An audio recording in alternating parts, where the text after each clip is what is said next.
More cases of a gut-wrenching illness that is caused by a parasite that may be found in raw vegetables and fruit. A parasitic infection has made its way to the Palmetto State. A parasitic illness causing severe diarrhea is spreading in Louisiana. The CDC reports more than 800 people across the U.S. have been made sick with a food-borne stomach parasite. All right, so it is a stomach bug. It is a severe stomach bug caused by a parasite likely found in produce like lettuce that causes a really bad stomach ache, which then leads to essentially the worst diarrhea imaginable. So just think, the worst diarrhea imaginable, and it can last for a month. Over 1,000 cases have been confirmed in 31 states. They have no idea what's causing it. Taco Bell is being investigated as a possible source, which, by the way, is like terrible PR for Taco Bell if they have nothing to do with this. Dr. Drew Pinsky is the Chief Patient Officer at the wellness company. Dr. Drew, great to have you back on. Where do you think this is coming from? Well, we don't know. That's the only reason it's a story at all. But your 645 cases was before this outbreak. The outbreak, so far, 400 cases have been confirmed. Now, there are 5,000 cases being studied. You don't think the hysteria is whipping up a little bit more than we should be seeing? People have a little bit of diarrhea. Everybody's being tested. The reality is, so much is being made of this. Let the doctors and the CDC manage this. I'm looking at the CDC website right now, and it's Cyclospora outbreak with unknown source. That's the reason it's an issue for us that are watching this. July 13th, 2 days ago, 400 people infected with Cyclospora from 4 states. That's it. Right. Now, there are 31 states where it's been suspected, and there's 5,000 people under study. Even if we get to 7,000, by the way, every year we have between 3,000 every year normally. Yeah. Yeah. It's 1 to 6,000. Dr. Drew, it's really bad diarrhea, and there's no other way to say it. It's not like a little oop. It's really bad. And then the CDC, which they always do, they said the outbreak was linked to either raspberries, basil, cilantro, snow peas, or bagged salad lettuce mixes. In other words, they have no idea. And I think people just want to know, what should I eat or what should I avoid, and for how long? What do you think?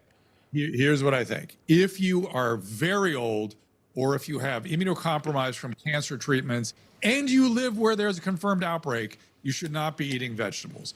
Everybody else, I'm having a salad for dinner. And the problem is you can't get rid of it by washing the vegetables. You have to heat the vegetables. And we don't know where it's coming from. That's why it's an issue for us. It's easily treated with sulfa. No worse than E. coli or cryptosporidium or C. difficile. All these other infectious diarrheas we deal with on a daily basis. Yep. This is a giant story. I don't know. If it ends up being a huge outbreak, I will. Okay. Well, I want people to have the information. You know, like I report, I decide here on Finnerty. I want people to know. All right, let's talk about Senator Mitch McConnell. This story bothers me on so many levels. He posted this weird photo of himself with his wife on Sunday with this statement that said, quote, my doctors have confirmed that I didn't break any bones or suffer a concussion. I didn't have a heart attack or a stroke. I don't have any tumors or hemorrhages, but I was briefly unconscious and was taken to the hospital while receiving excellent care over the past several weeks. I also had to deal with a mild case of pneumonia, end quote. Do you buy that? Can you sort of flesh that out? He was unconscious. He had pneumonia. He was taken to the hospital. Nobody's seen this guy in 32 days. Do you buy it? No, I mean, I don't buy the kind of rosy blush he puts on. He's a very, very sick man. And by the way, if it were just simple syncope, he might have been sent home afterwards, but he's still in the hospital. The pneumonia itself with sepsis could have caused this, but we've seen him have these episodes where he either falls or he's frozen. This could be cardiac arrhythmias. This could be blood pressure changes. This could be stroke, seizure, a million different things. And he has not been forthcoming about what's going on with him. Yeah. Do you think there's a chance that he's hooked up to machines and he's not even really coming back to the Senate and they're just waiting for this special election date to come and go? I believe it's August the 3rd. I mean, that's where we are. Because my question is, why don't we just have a video of this man? Hey, everybody, Mitch McConnell, can't wait to get back to work. Thanks for all the thoughts and prayers. Boom, end of all the speculation. Yeah, aren't you tired of the sort of... Yeah.